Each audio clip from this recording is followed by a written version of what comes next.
Ok, una recta por dos puntos se define de esta forma, con cualquiera de estas dos ecuaciones.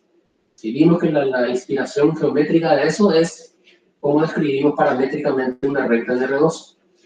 Copiamos esa definición paramétrica, ya que funciona para cualquier espacio vectorial. Y teniendo la idea de recta, definimos el subespacio afín. Un subconjunto dentro de un espacio vectorial se va a llamar subespacio afín si dados dos elementos dentro de ese conjunto, la recta que pasa por esos puntos queda atrapada en ese subconjunto. ¿Okay? Entonces piensen, antes de ir a cualquier ejemplo analítico, piensen en un plano en R3 que no pasa ya por el origen, o no tiene por qué pasar, puede seguir pasando por el origen. Pero un plano en R3 tiene esa propiedad que ustedes conocen. Si toman dos puntos del plano, la recta que conecta esos dos puntos queda dentro del plano. Esa es la propiedad que estamos rescatando para definir el concepto de subespacio afín. ¿Cierto? ¿Se entiende eso? Sí, profe. ¿Okay? Es exactamente esa característica geométrica la que queremos rescatar.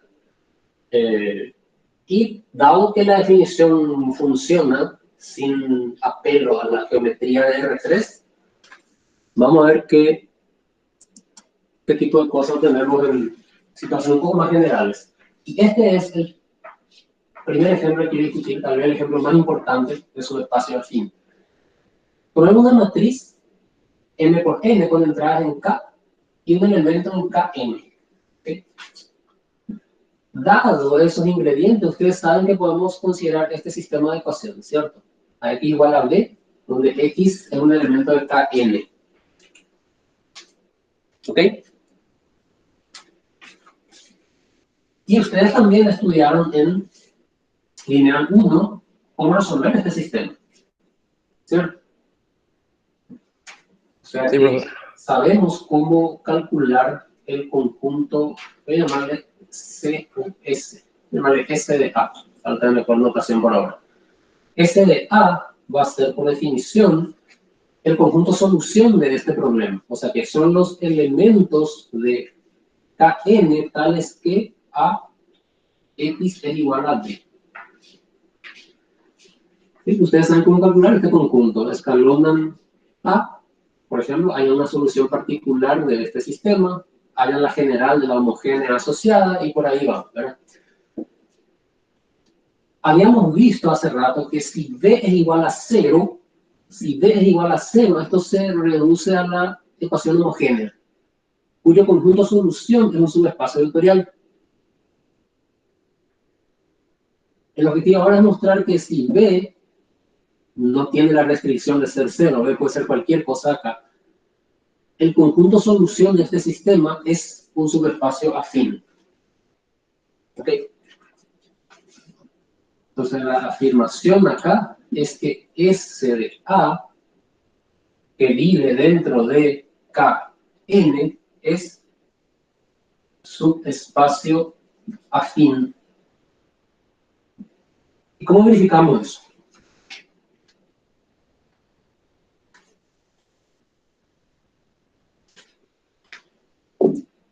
Tenemos un buen tiempo para que yo espere una idea de parte de ustedes. Debemos verificar las propiedades, si cumple o no. ¿Cómo? Las propiedades, bro. ¿Cuál es la propiedad que define a un subespacio afín? La de la recta. ¿Qué tiene que pasar con una recta? Debe contener el origen, o sea, el nudo. Dados dos No. puntos, la recta que pasa por esos dos puntos tiene que estar contenida en U. ¿Cuál es U? Y creo que sería, no sería, profe, el espacio vectorial de las matrices M de M por N. No. Entonces vamos a repasar para saber dónde estamos parados. Este es un espacio vectorial, pero como espacio vectorial no tiene mucha regla en este entierro. Yo simplemente tomo un elemento acá, una matriz. Y yo podría no haber escrito esto y decir, sea A una matriz M por N. no le hacemos mención a este espacio. A mí se me ocurrió poner así para escribir menos. A es un elemento acá. B es un elemento en KM. Con esos dos ingredientes sabemos analizar este problema, ¿sí o no? Sí. Es un sistema de ecuaciones lineales posiblemente no homogéneo. Ahora va a ser homogéneo justito si B es 0, pero ahora B es algún vector no magnifico. Igualmente sabemos analizar esto, el elemento de Gauss, etc. Sabemos hallar sus soluciones. Entonces vamos a bautizar así S de A al conjunto de todas las soluciones de este problema. Ustedes saben que el sistema puede tener más de una solución, por ejemplo. Y yo no sé mucho ahora, B es alguna cosa allá. También puede que no tenga solución. Entonces, ¿este conjunto qué sería? La recta generada por el vector B. Atiendan bien. Si este sistema no tiene solución, ¿qué sería este conjunto? Conjunto vacío. Conjunto vacío, ¿sí? Es el tipo de situación donde surge el conjunto vacío. Porque estamos definiendo un conjunto cuya condición es que los elementos que lo habitan tienen que ser soluciones de este personaje. Bueno, si este personaje no tiene solución, pues no hay nada que satisfaga eso, entonces esto es vacío. Son las situaciones que menos nos interesan, ¿verdad? Pero es una posibilidad y puede ser que el sistema tenga solución única, entonces este conjunto va a tener un solo elemento, que es la única solución de este problema. Puede que sea que tenga más de una solución. No sé nada de eso, pero yo sé que puedo determinar este conjunto si a mí me dan A y me dan B. ¿Estamos de acuerdo? Sí, profe. ¿Sí? Entonces le bautizamos así, S de A. Y vean, S de A está naciendo como el conjunto de soluciones de este problema. Por tanto, sus elementos viven en Kn. O sea que esta cosa es un subconjunto de Kn.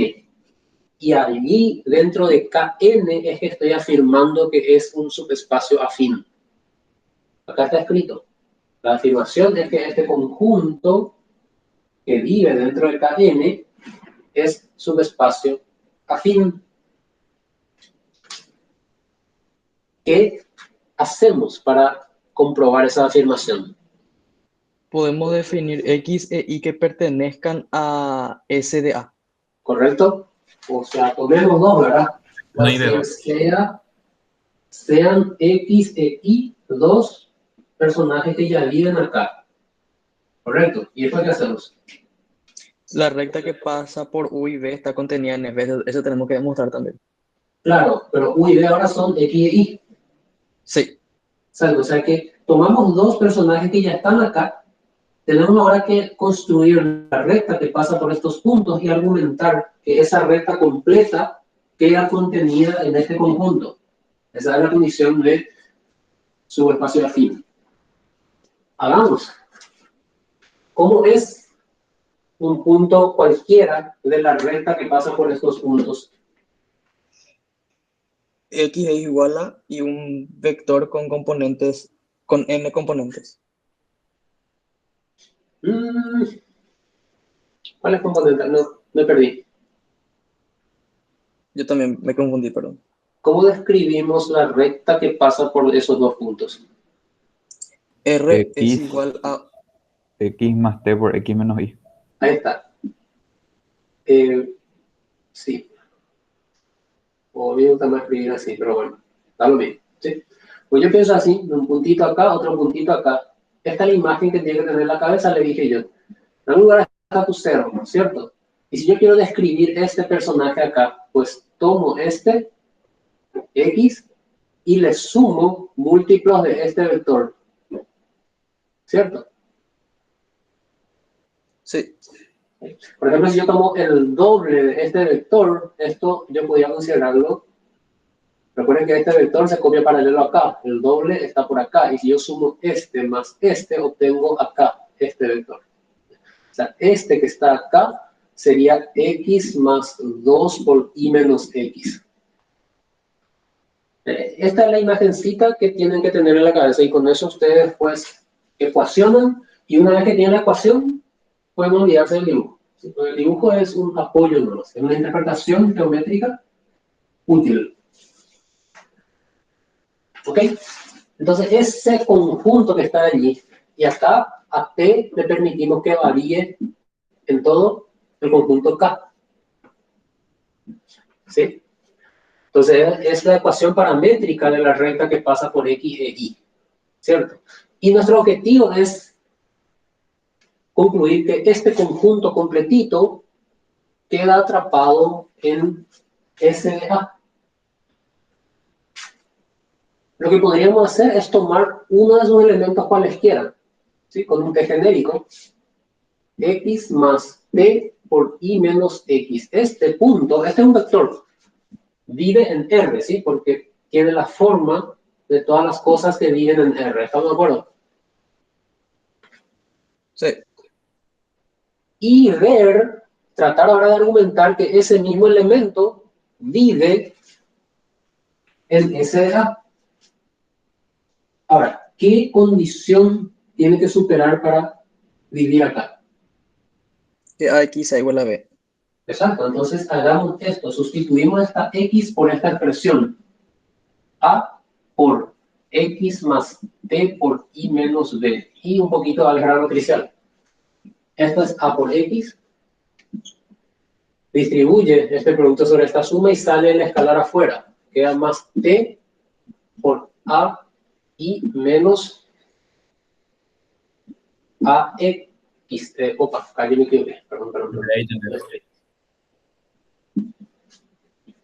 Así, ¿estamos de acuerdo? Sí. A este pedazo vale B. Esto es B y esto es B. ¿Cierto? Sí, bro. Estos dos personajes ya estaban acá. Entonces ellos satisfacen esta condición. B menos B es 0. T por 0 es 0. O sea que queda B nomás acá. Y no más. ¿Sí? ¿Estamos de acuerdo?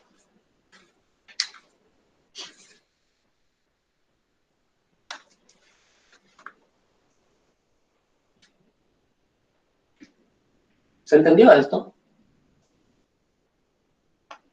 Sí, profe. Bien.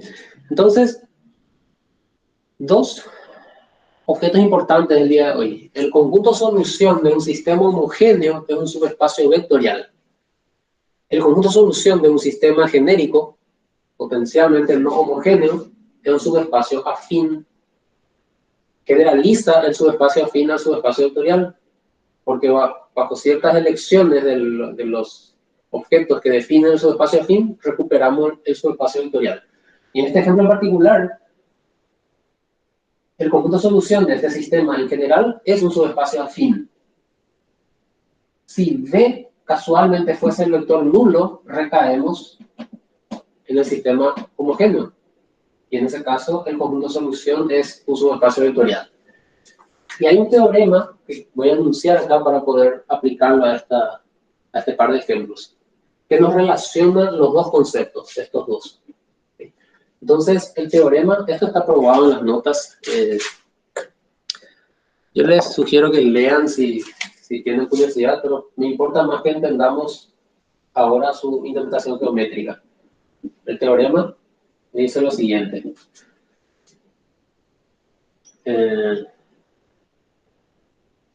Si F en B es un subespacio afín, entonces existe un único subespacio vectorial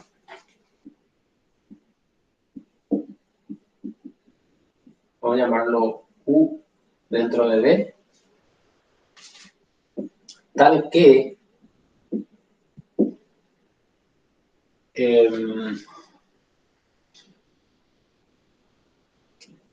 F es igual a X más U, tal que X es algún elemento en F. Y vamos a explicar qué significa toda esta notación y cómo se interpreta. Eso es lo que quiero que discutamos ahora. En esencia, el teorema lo que está haciendo es establecer una relación bastante estrecha entre un subespacio afín y un subespacio vectorial, mediante esta expresión que está aquí. ¿Okay?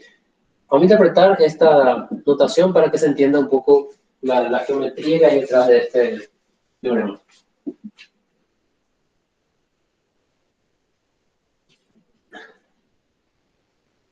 Entonces aquí, a modo de observación, vamos a discutir esa notación. ¿Qué es X más U? X es un elemento, ¿ok? Está en una letra minúscula, en particular, es un elemento en F. X más U es, por definición, el conjunto X más V, tal que V pertenece a U. ¿Okay? Es una notación abreviada nomás de esto que está acá. ¿Okay? Yo fijo X, fíjense, fijo X y empiezo a sumarle a X elementos de U.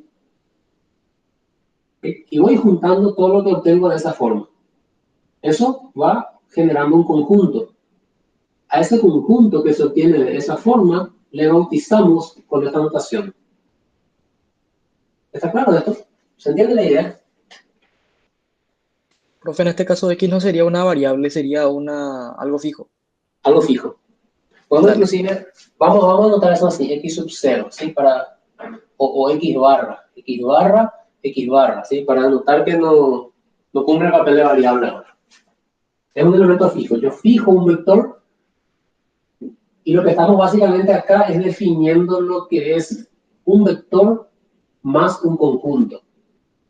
Y no es nada extraño, es simplemente una notación que me abrevia esta construcción. Me dice, fija tu vector X barra y empezá a sumarle elementos de U. U es un subespacio, contiene muchos vectores, entonces yo voy sumando elementos de U a este vector fijo. Y voy generando vectores nuevos de esa forma. Esa colección de vectores es lo que llamamos así. Gráficamente, pensemos en R2. U, en este caso, es un subespacio, entonces es una cosa que pasa por el origen. Tiene esta apariencia que está acá, ¿cierto? X barra es un cierto vector en R2 en este caso. Vamos a suponer que está por acá. ¿Ok? Pensémoslo como flechita. Esto que está acá es X barra. Y yo a este punto empiezo a sumarle elementos que están en U. Vamos a suponer que le sumo este elemento que está acá. ¿Qué obtengo allí? Mi flechita, regla el paralelogramo y obtengo este punto que está acá. ¿Estamos de acuerdo? Sí. ¿Qué pasa si le sumo este de acá? Regla el paralelogramo y obtengo este. ¿Qué pasa si le sumo este de acá? Regla del paralelogramo. ¿Okay? Y voy a obtener paralelo acá, acá. Voy a obtener este vector que está acá. ¿Me están siguiendo? Sí, profe. Parece bastante intuitivo que si yo empiezo a mover estos puntos en U, en toda su extensión, voy a ir construyendo toda esta recta.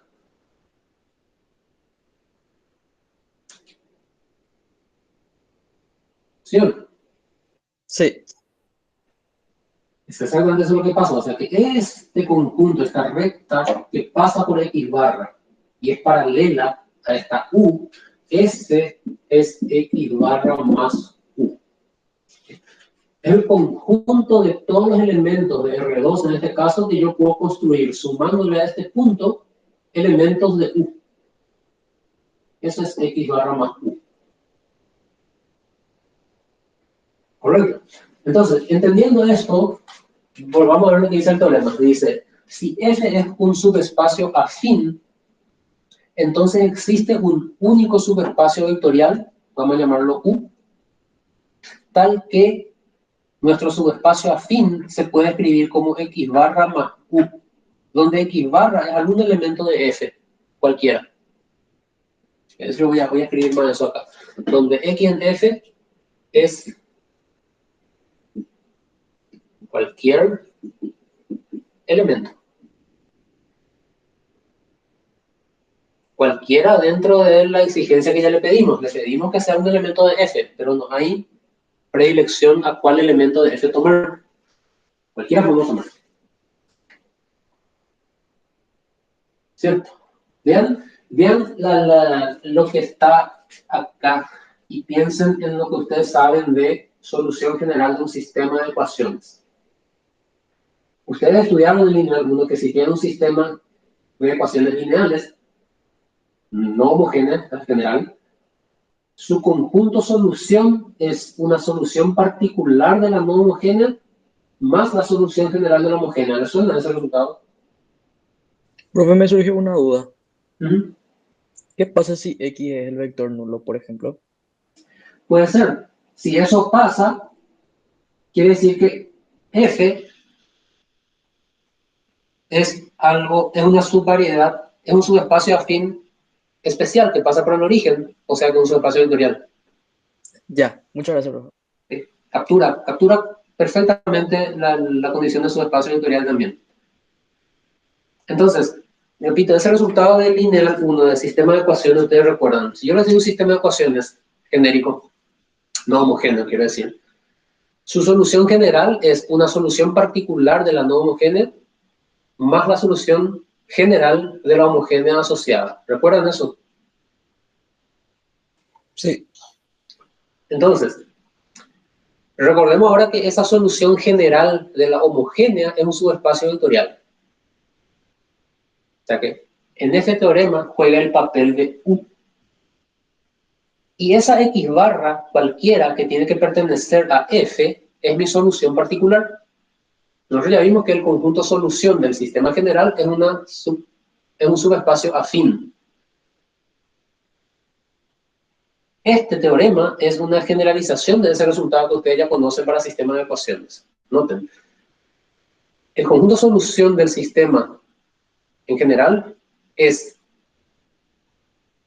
una solución particular, o sea que es un elemento cualquiera de ese conjunto solución, que nosotros sabemos ya ahora que es un subespacio afín, más la solución general de la homogénea, que nosotros ya sabemos que es un subespacio vectorial. ¿Cierto? Solo que esto vale para cualquier subespacio afín, no solo para ese ejemplo de subespacio afín que es la solución de un sistema homogéneo. Y la interpretación geométrica de esto es exactamente esto que está acá. No hace falta que esto sea R2. Nosotros tenemos que empezar a pensar en espacios vectoriales siempre así como un plano. Y en subespacios como rectas en ese plano, porque es lo máximo que podemos dibujar. A pesar de que nosotros ya tenemos que saber que esto que está acá puede ser más que una recta. Podría ser, por ejemplo, el conjunto solución de Ax igual a 0, que puede tener una dimensión alta, que no es una recta como tal lo interpreta un estudiante del cursillo, por ejemplo. ¿Ok? Pero es un subespacio vectorial, entonces nosotros lo pensamos así, lo pensamos como una recta que pasa por el origen a la hora de dibujar y sacar una idea del dibujo, que es lo mejor que podemos dibujar. ¿Okay? Entonces voy a rehacer este dibujo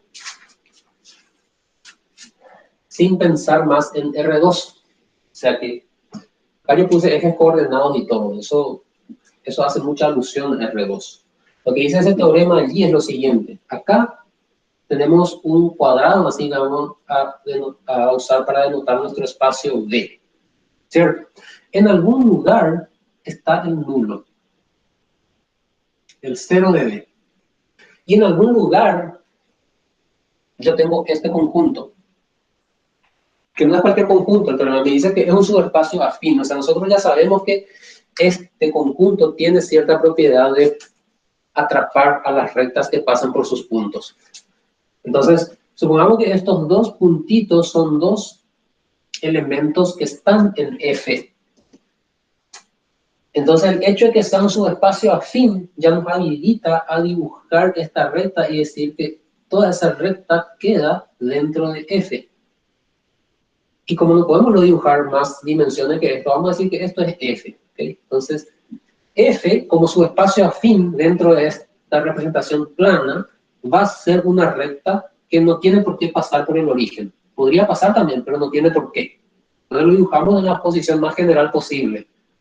Lo que dice el teorema es que una vez que está dada el subespacio afín, existe un único subespacio vectorial, que vamos a llamarlo U, tal que se cumple esta igualdad. Eso quiere decir que esa U es alguien que pasa por el origen, tiene que hacerlo para hacer subespacio vectorial, y es paralela a F, ¿okay? En este sentido de este dibujo. Habría que definir lo que se entiende por paralelismo, pues no vamos a entrar en esa sutileza. Gráficamente se representa así. Y lo que está diciendo, o sea, la idea de que se cumpla este paralelismo es exactamente esta definición que está acá. Con X barra en F. Vamos a ver por qué. Al dibujar así, fíjense lo que es válido. Yo puedo tomar cualquier elemento de F. Vamos a suponer que tomo este que está acá.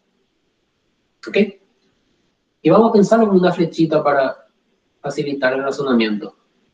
Esta es mi X barra entonces. Y lo que me está diciendo el teorema es que se cumple que este conjunto F es exactamente X barra sumado con todo este conjunto. Es una copia de lo que hicimos acá en R2. Pero si yo tomo un punto acá en U cualquiera, este elemento de U sumado a esta X me va a dar este elemento de F. Si yo tomo este de acá, voy a obtener este elemento de F.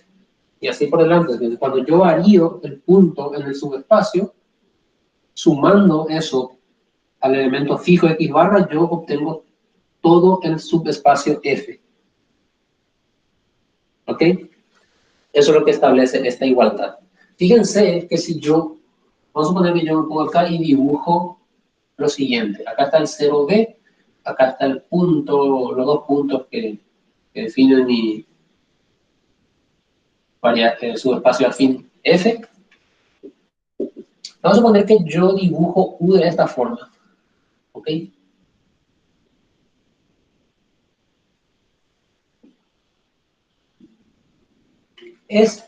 Esto no lograría esta igualdad. Y ustedes pueden ver fácilmente eso. Si yo tomo cualquier elemento ahora, digamos este de acá, y le sumo a un elemento, yo fijo mi elemento X barra por acá, y le sumo a este elemento, ¿qué es lo que obtengo? Tengo que hacer el paralelogramo y voy a terminar por allá. Caigo fuera de F. O sea que esto que pintamos en R2 como paralelo es lo que se captura exactamente con esta ecuación. Y podríamos tomar esta como la definición, entonces decir que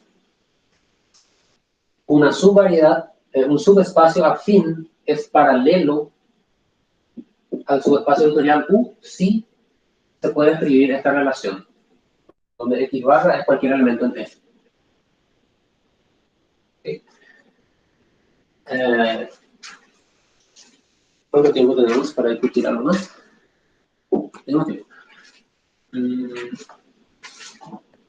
Profe, ¿puede repetir así rápido qué es subespacio afín?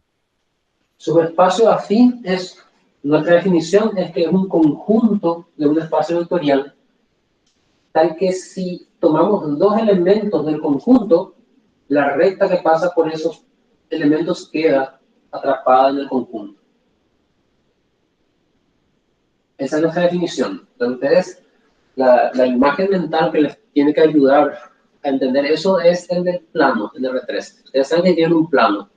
Tomamos dos puntos cualquiera del plano, la recta que pasa por esos puntos no escapa del plano, ¿cierto? Sí. Esa idea es la que tomamos como definición de subespacio afín. ¿Por qué? Porque fuimos capaces de definir una recta en un espacio cualquiera. Yo tengo dos puntos cualquiera en un espacio vectorial y definimos la recta que pasa por esos puntos como U por T por U más, ¿cómo era? U más T por B menos U. ¿Sí? Copiamos la definición de ecuación paramétrica de una recta en el plano, si quieren pensarlo así. Copiamos. Solo que esa definición funciona en cualquier espacio vectorial. Y con esa idea, entonces ahora definimos el subespacio afín copiando la propiedad que tiene un plano, que es la de atrapar a sus rectas. Y ahora lo que está haciendo este teorema es ofrecernos un vínculo de ese objeto con los subespacios. O sea, básicamente nos está diciendo los subespacios afines son simplemente subespacios vectoriales desplazados. Hace ver eso. O sea, este conjunto no pasa por el origen, por tanto pierde el derecho de ser un subespacio vectorial. Sin embargo, hay un único subespacio vectorial que si yo lo desplazo del origen, voy a obtener el conjunto F. Y es ese desplazamiento paralelo, que es lo que se logra mediante esta suma, ¿ok? Es lo que permite, o es lo que justifica, podemos decirlo, que este conjunto F tenga una geometría muy similar a la de U. ¿Ok? Fíjense, una observación más. Si F es igual a X barra más U, entonces vale lo siguiente.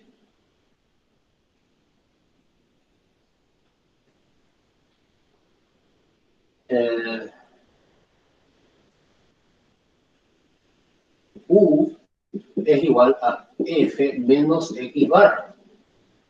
¿Cómo se entiende esto? La única forma natural. Esto por definición tiene que ser todos los elementos que son de la forma algún elemento de F menos X barra. O sea que sería I menos X barra tal que I pertenece a F. ¿Estamos de acuerdo? ¿Tiene sentido esto que estoy escribiendo acá para ustedes? Sí tiene, profe. ¿Ok? Y en realidad todo esto cae en lo que se llama operaciones con conjuntos dentro de espacios vectoriales. No tuvimos mucho tiempo de profundizar en eso, pero por lo menos quiero rescatar lo que sí nos interesan porque los necesitamos, ¿verdad? Fijamos un elemento, un vector, y sumarle un conjunto significa hacer esto. Y resulta que esa definición se comporta tan bien en el sentido que yo esencialmente puedo despejar de acá U.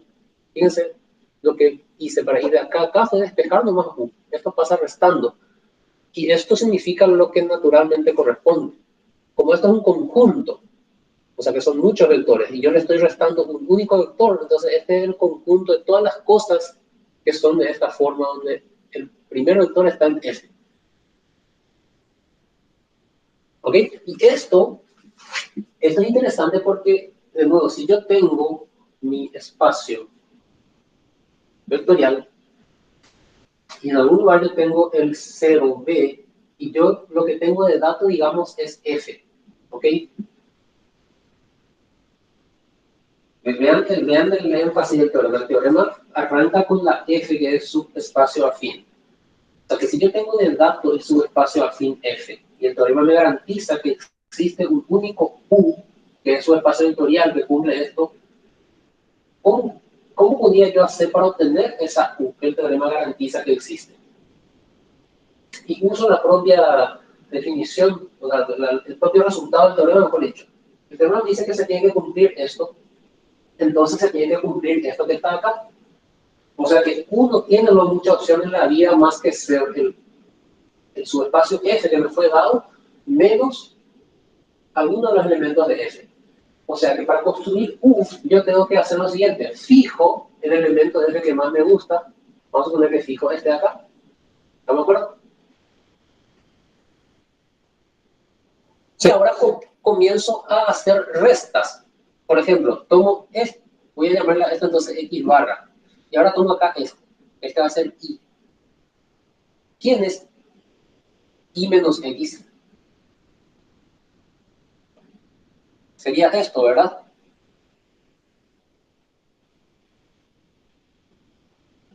¿Estamos de acuerdo? Sí. Pero sabemos que esa es una forma pictórica, no en realidad la flechita, si quiero dibujarlo, tengo que dibujarlo desde el origen, o sea que acá. O si todavía quieren ser más exactos, tendríamos que pensar acá en esta flechita, en esta otra flechita, y hago la sustracción por regla del paralelogramo, y lo que voy a obtener es casualmente este acá, ¿cierto? O sea que voy a obtener este puntito por acá. ¿Qué pasa si tomo I por allá ahora? ¿Okay? Ya hice el cálculo con esta I. Fíjense que I está variando. Entonces tomo otra I en F. Acá. ¿Quién es I menos X barra? Es esto acá. O sea que para el logramos por acá. ¿Estamos de acuerdo? Sí. O sea que este punto y este punto están en U. ¿Qué pasa si tomo I igual a X barra? ¿Qué obtengo?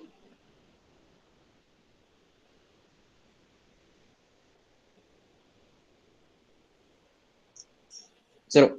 Cero. O sea que el cero va a estar en U, como tiene que ser, porque recuerden que U tiene que ser un subespacio vectorial, no podría no contener al cero. ¿Lo contiene? Basta con tomar I igual a X barra en esta condición. Y por ahí va, entonces yo tomo los distintos puntos de F y los voy restando con X barra y eso me va generando acá los puntos de U. Aquí esta va a ser U. No sé si yo tengo muy en paralelo, pero tiene que ser paralelo. ¿Se entiende la geometría detrás de esto? Es muy bonita, es muy intuitiva cuando se interpreta así. Sí, profe. Ok, ahora, habiendo entendido eso, recuerden que para nosotros la geometría es un terreno de confirmación de ideas y cosas por el estilo. Esto no requiere geometría, esto vale en espacios vectoriales. Y es un resultado interesante. Y lo que ustedes pueden hacer es recordar su conexión con una geometría que es familiar para ustedes. ¿Ok? Nos queda 15 minutos. A ver qué más tenía yo apuntado para discutir con ustedes. Ah, sí, la idea de suma directa. Bueno, hay en las notas yo probé ese teorema, si quieren pueden tratar de entender esa prueba. También les dejé como ejercicio verificar que si interceptamos subespacios afines, el resultado vuelve a ser un subespacio afín.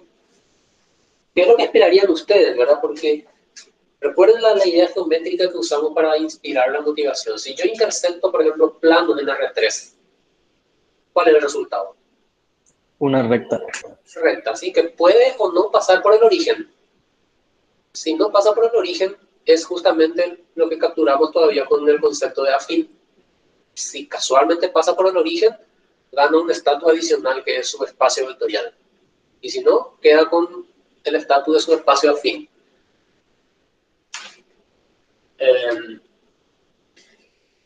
Okay. Suma directa. Quería discutir un poquito con ustedes. Entonces, la clase pasada vimos que si D es un K espacio y U, W en B son subespacios, entonces habíamos definido este conjunto U más W. En realidad definimos para cualquier conjunto, pero analizamos que si U y W son subespacios, entonces este conjunto U más W, tal que U está en U y W está en W, también es subespacio vectorial. ¿Cierto?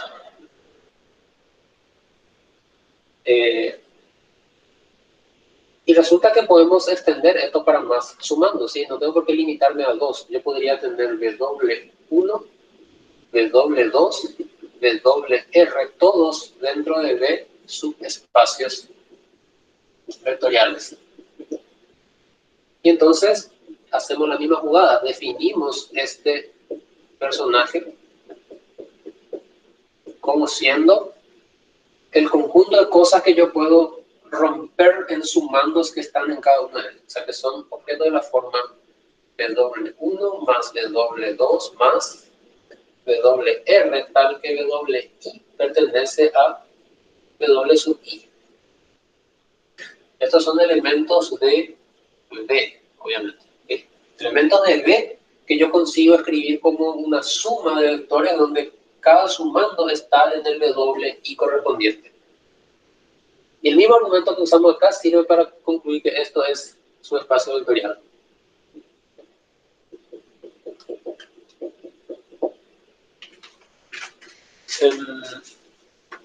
Lo que ocurre es que es probable, o sea, es posible que esa forma de descomponer los vectores como una suma de vectores que están en los PWI no sea única.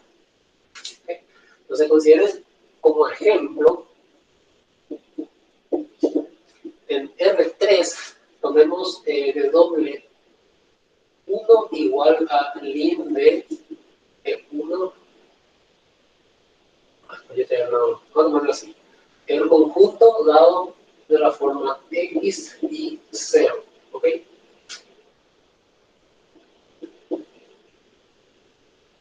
Son todos los vectores que se caracterizan por tener la tercera componente nula. Y del doble 2 podríamos tomar como 0 y z en R3. O sea que son los vectores que se caracterizan por tener su primera componente nula. ¿Correcto? Entonces, si dibujamos esto, lo que estamos teniendo es que si este es mi eje 1, 2 y 3, W1 tiene la tercera nula, o sea que es este plano que está acá. Y W2 es su espacio dado por los que tienen su primera componente nula, o sea que es este plano que está acá. ¿Ok?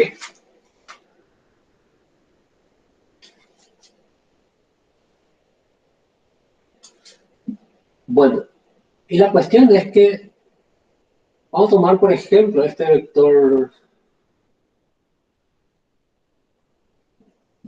3, 1, 2, ¿ok? Es un elemento de R3, ¿cierto? Y yo puedo escribir esto como 3, 1, 0 más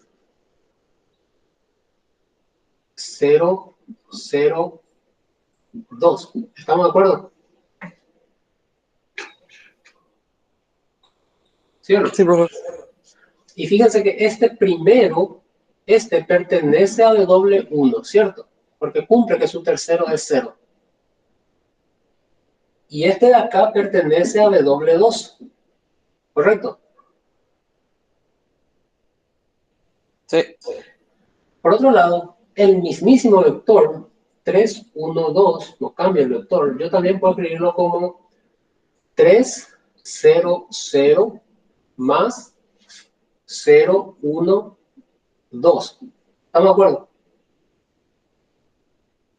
Sí. Y este primero pertenece otra vez a W1 y este segundo pertenece también a W2.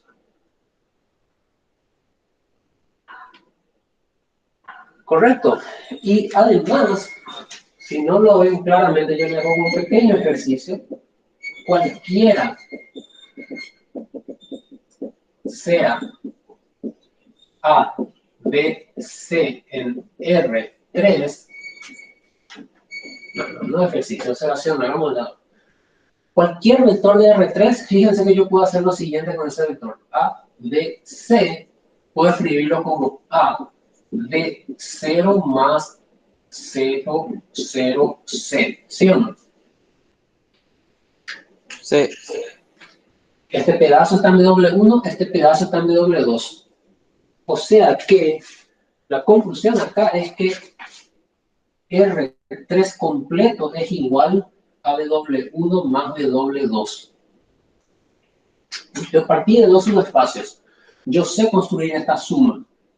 Son todos los vectores de R3 que puedo descomponer como en un pedazo que está en W1 más otro que está en W2.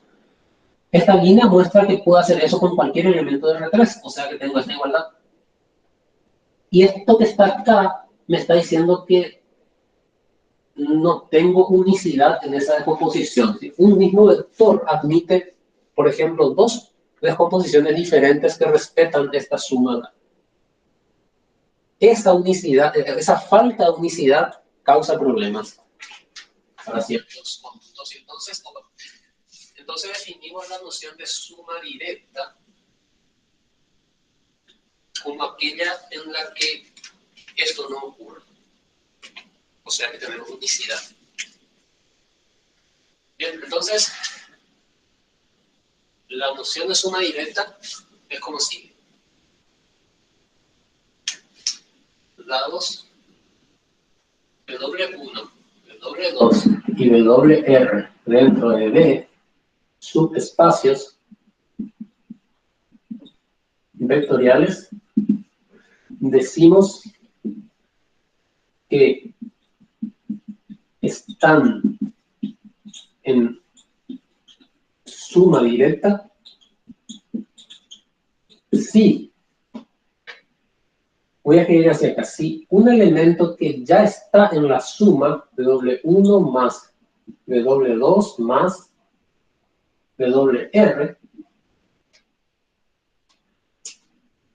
implica que su descomposición como un vector acá más otro vector acá más otro vector acá es única. ¿Ok? No estoy escribiendo todos los detalles, estoy hablando además de lo que escribo. La idea es evitar este tipo de situaciones. No estamos pidiendo que este espacio suma sea igual a B, eso no es necesario. Lo que estamos pidiendo es que cualquier cosa que vive en este espacio suma admite una única descomposición de acuerdo a esta sumatoria. O sea que no puedo tener cosas como estas, donde un mismo vector se descompone de dos formas diferentes. ¿Ok? Y para simplificarnos la comunicación, vamos a dar una notación a esa situación. Cuando ocurre esta unicidad, la notación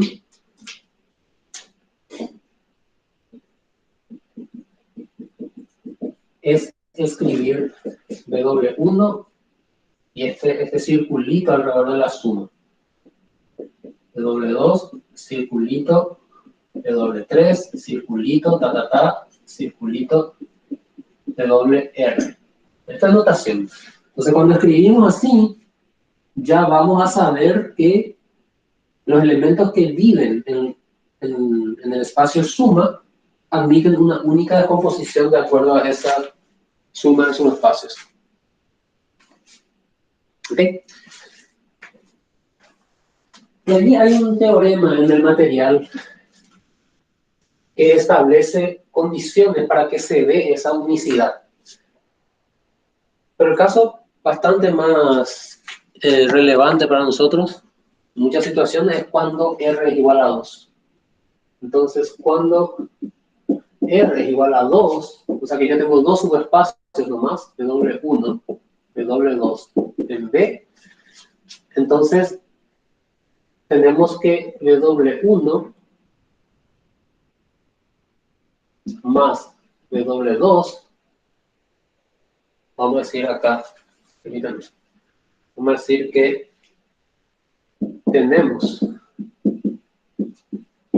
W1 en suma directa con W2, quiere decir que tenemos esa unicidad si y solo si W1 intersección W2 es únicamente el vector nulo. ¿Okay? Si alguno de ustedes está recursando o recuerda algo de lineal 1 o está leyendo materiales, probablemente vean que esta es la definición de suma directa. En las notas yo explico que es problemático definirlo a base de intersecciones. Justamente, el teorema que les menciono establece la equivalencia de esta unicidad de la descomposición con cierta condición de intersecciones, pero es súper complicada la condición de intersecciones cuando R es más grande. Cuando R es igual a 2, la condición de intersección se reduce simplemente a esto, que es muy simple. Entonces, para R igual a 2 parece que la mejor idea es definirlo así, pero cuando R es más grande se complica mucho, entonces conviene tomar como definición la idea de unicidad de la descomposición. Es igualmente simple, sin importar qué cantidad de sumandos tengamos. ¿Ok? Terminamos ahí. Creo que acabó la hora. Le invito a que lean más esto en el material. Vamos a tener más tiempo en otras clases de explorar esta propiedad. Y hasta ahí llegamos por hoy. ¿Ok? Muchas gracias, profe. Nada.